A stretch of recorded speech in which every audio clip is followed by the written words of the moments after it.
어우 씨 뭐야 씨.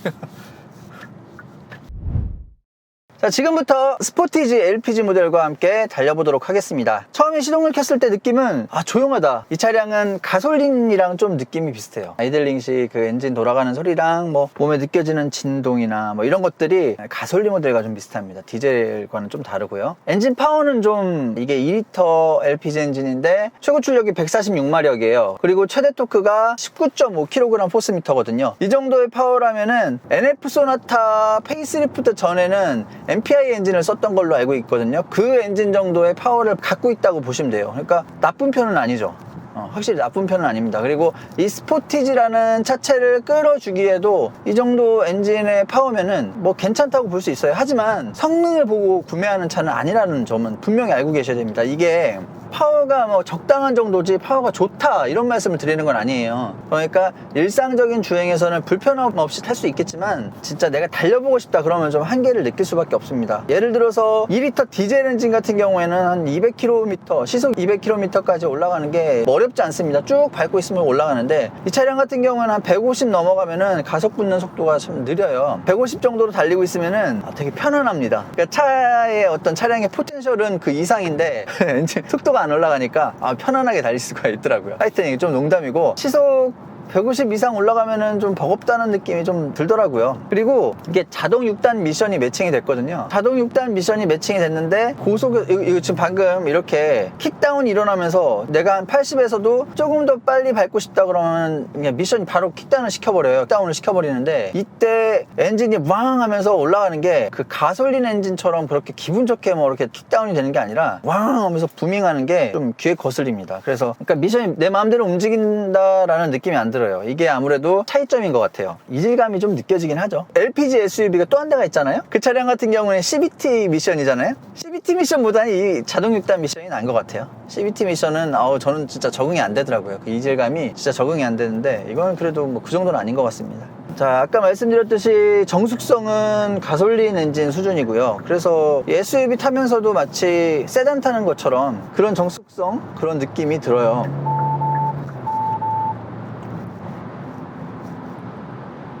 네, 지금도 속도를 순간적으로 한 60에서 80, 100 여기까지 올리면서 두 단계에 걸쳐서 딱딱 그 킥다운이 일어나고 가속을 해주고 착착 바뀌는 느낌인데 이게 프로세스는 나쁘지 않은데 좀 느낌이 그렇다는 거죠. 엔진이 무왕 하면은 그 뭐랄까 부하가 일어나는 느낌? 그런 느낌이 들어서 썩 좋지만은 않은데 이런 가속이 아니라 편안하게 일상적으로 주행하는 이런 구간에서는 크게 불편함 없습니다. 진짜 크게 불편함 없고 전혀 뭐 파워의 부족함을 느낄 수가 없죠.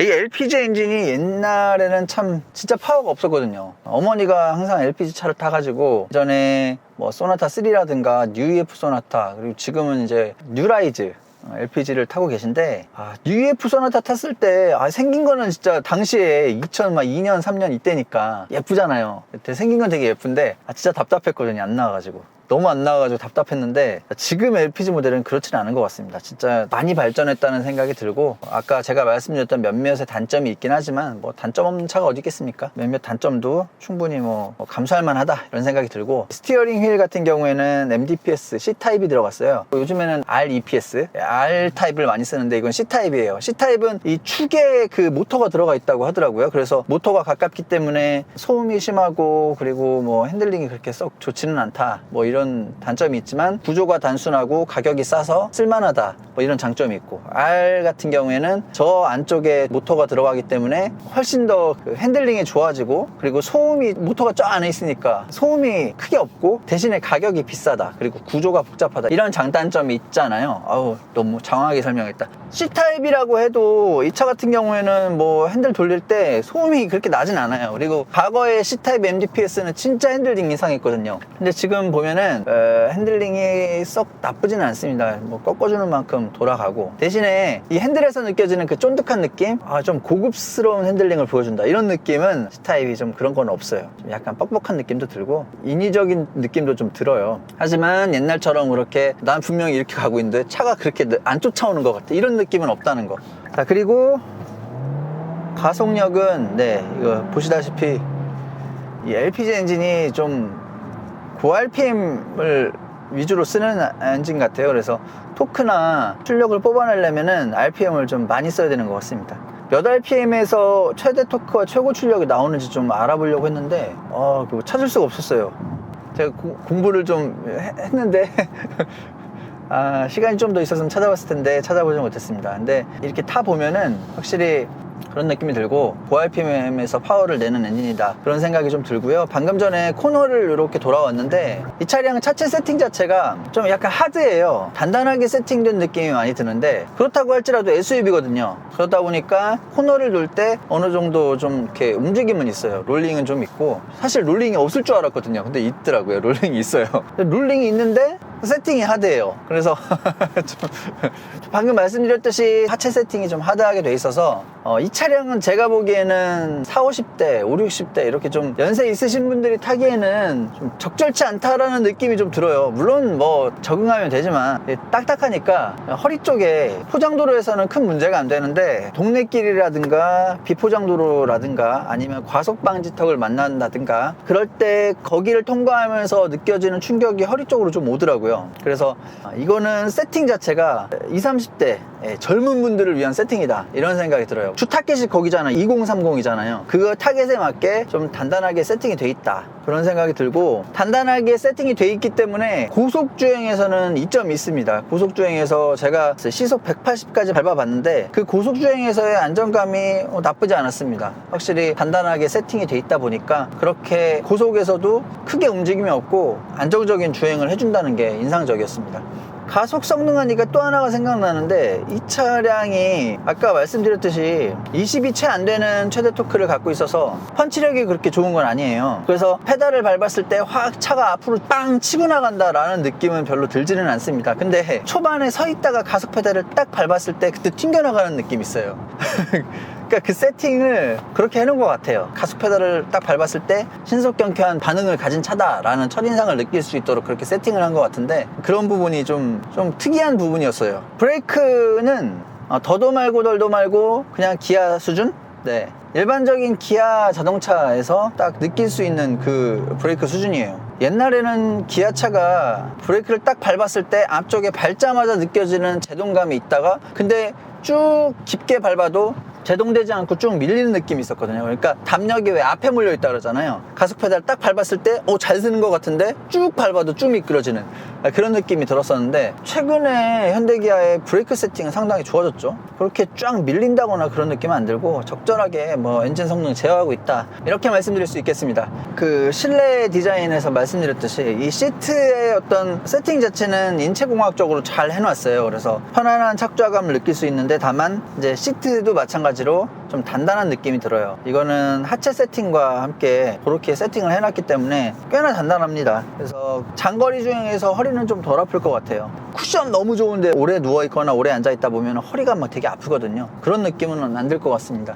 아마 이 차량 기다리시는 분들 되게 많을 거예요. LPG 모델이다 보니까 이제 요즘에 고유가 시대잖아요. 기름값도 좀 아낄 수 있고, 그리고 또 조용한 SUV고 여러모로 장점이 있기 때문에 기다리신 분들 많을 텐데, 제 느낌을 좀 그런 분들한테 말씀을 드리자면 파워를 원하고 사시면 안 돼요. 이 차량은 지금 보면 뭐 실내 뭐 마감이나 이런 것들 전부 파노라믹 커브드 디스플레이도 들어가 있고, 뭐 안드로이드 오토는 안 해봤는데 블루투스 뭐 오디오 다 되고 다 좋아요. 딱 하나 파워가 모자른 거거든요. 만약에 그 가족들이랑 편안하게 이제 주행을 하거나 아니면은 출퇴근 용도로 사겠다, 그러면은 이 차량 괜찮죠. 근데 나는 뭐 가족들과 뭐 캠핑도 다니고, 근데 또 가끔은 나 혼자 주행도 하고 고속 드라이빙도 좀 즐기고 한다, 그러면 이 차량은 별로 어울리지 않을 것 같습니다. 연비는 확실히 좋죠. 연비는 이 차가 리터당 한 8.6km인가? 그 정도예요. 그러니까 9km가 약간 안 되는 수준인데, 가솔린 모델이랑 따졌을 때는 확실히 이점이 있죠. 다만 그것도 이제 자기가 잘 주행을 잘해야 돼. 이것도 풀악셀링 치고 이러면은 연비 뚝뚝 떨어집니다. 트립창에 보면은 제가 처음 이 차 받았을 때 5km였어요. 5km. 리터당 5km. 근데 지금은 이제 한 10km 나오거든요. 9.9km 찍혀 있는데, 장거리 주행을 좀 갔다 왔어요. 여기 영종도인데 안성까지 장거리 주행을 좀 갔다 왔는데, 그때 찍힌 건 한 11.7km까지 찍혔어요. 트립창에는. 그러니까 일반적인 도심 주행에서는 그렇게 좋지 않은 연비를 보여줄 것 같다. 하지만 고속 주행에서는 괜찮은 수준이 될 것 같다 라고 이제 말씀을 드릴 수 있을 것 같고, 또 연료비 자체가 확실히 싸니까 가솔린보다는 절반 정도 되잖아요. 그러니까 확실히 싼 편이기 때문에 분명히 이점은 있습니다. 그리고 이 차량 같은 경우에는 가솔린, 디젤, LPG 이 세 종의 연료를 쓰는 차량들, 이 세 종의 차량들 중에 질소산화물이 가장 배출량이 적어요. 그래서 좀 친환경적인 면이 있죠. 자, 총평을 해보자면은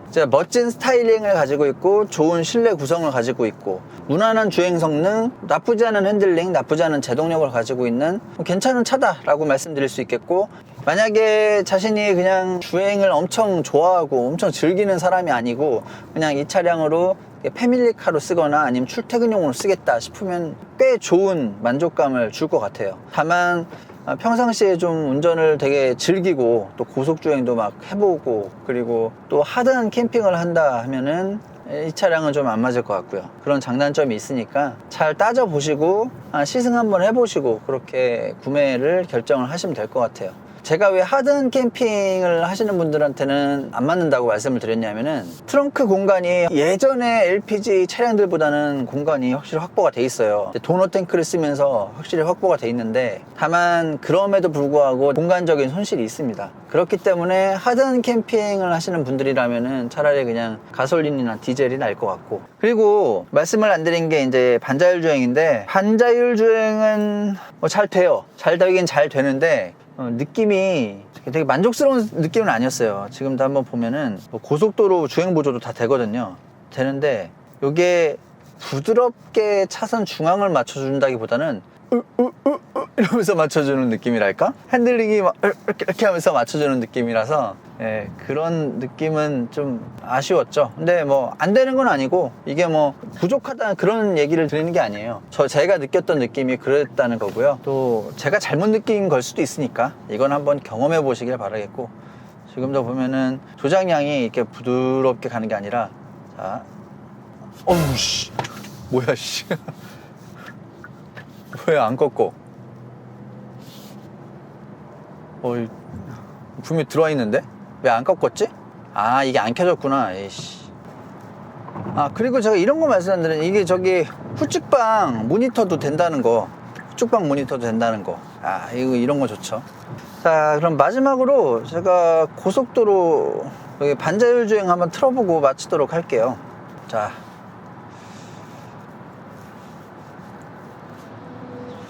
이 그래픽이 꽤 테슬라스러워요. 여기 앞에 이제 자동차 표시가 되는데 이 부분이 좀 테슬라에서 봤던 그 느낌이에요. 그 옆에 옆차선도 표현이 되면 더 좋았을 텐데 옆차선은 표현이 안 됩니다. 핸들은 정전식은 아닌 것 같아요. 그래서 약간 틀어줘야 그 경고등이 꺼집니다.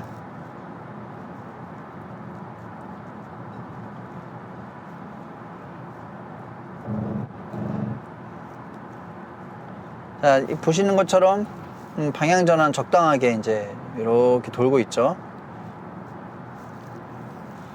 사실 이 반자율 주행이라는 거 도심에선 잘 안 만지시잖아요. 이렇게 좀 고속도로 같은 데 나왔을 때 만지게 되고, 그래서 고속도로 이런 큰 도로에서 많이 사용하게 되는데 좀 무리 없이 이제 방향 전환을 해주는 느낌 괜찮습니다.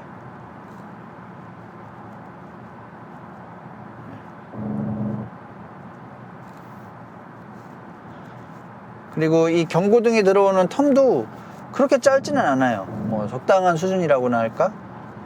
예전에 제네시스 GB80 같은 경우에는 이 경고등 들어오는 게 너무 짧아가지고 손 떼고 있으면 바로 경고등 들어오고 떼고 있으면 바로 경고등 들어오고 그랬는데 이건 그렇진 않아요.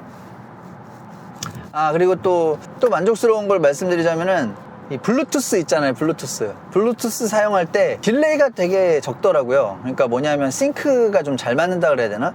유튜브를 보면은 일반적인 블루투스 같은 경우에 입모양보다 조금 소리가 늦게 나오잖아요. 근데 기아는 확실히 그런 걸 좀 좋은 걸 갖다 쓴 것 같아요. 예전에 스포티지도 그랬고 지금 이것도 그렇고 되게 그게 싱크가 잘 맞는다는 거, 그것도 되게 큰 장점인 것 같습니다. 물론 운전하면서 유튜브 보면 안 되겠죠. 아까 실내를 말씀드릴 때 드린 말씀인데 이 차량이 차체가 되게 커졌잖아요. 옆에서 보면 그 옛날에 산타페 버금갈 정도로 차체가 커졌습니다. 한 4,700 가까운 전장을 가지고 있어요. 그래서 이 전장 자체는 되게 길어졌다. 하지만 폭이 그렇게 넓진 않아요. 그래서 차급이 옛날에 그러니까 중형 그 SUV와의 그 좀 차폭 차이가 있는 것 같아요. 실내 공간에서 이 좌우 공간이 약간은 좀 좁아요. 좁게 느껴져요. 그래서 그런 부분도 구매하실 때 좀 그 고려를 하셔가지고 구매를 하셔야 될 것 같아요. 아, 그나저나 이 차가 나와가지고 이제 르노는 어떻게 하나? 르노 코리아는 어떻게 해야 돼요? QM6의 LPG 모델 그 판매량 감소는 어쩔 수가 없겠죠. 이 차가 이제 시장을 어느 정도 잡아먹을 것 같거든요. 되게 상품성이 되게 좋게 나와가지고